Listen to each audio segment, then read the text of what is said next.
রান্না হচ্ছে মন কেমন মাংস। সারি সারি সাজানো হাঁড়িতে ঐতিহ্যবাহী পদ্ধতিতে রান্না হচ্ছে বিরিয়ানি, মাংস, পোলাও। একপাশে তৈরি হচ্ছে বিশাল বিশাল রুটি,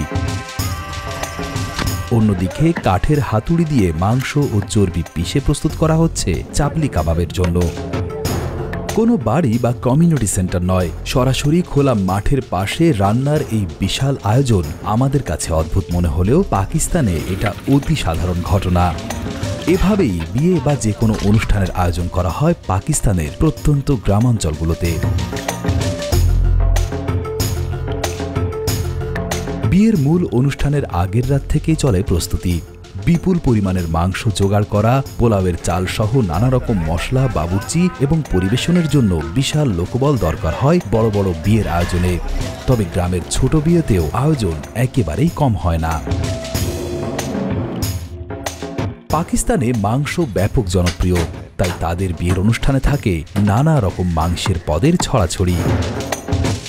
বিয়ের মূল অনুষ্ঠানে থাকে বিরিয়ানি, গরু বা মুরগির মাংস দিয়ে তৈরি হয় নানা ধরনের পদ।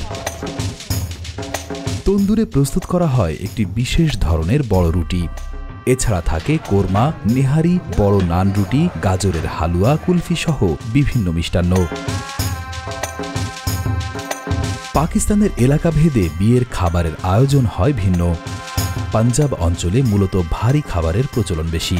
এখানে মাখন, মশলাযুক্ত চিকেন বা মাটন, কোরমা, শাহী হালিম, নিহারি ইত্যাদি পরিবেশন করা হয়।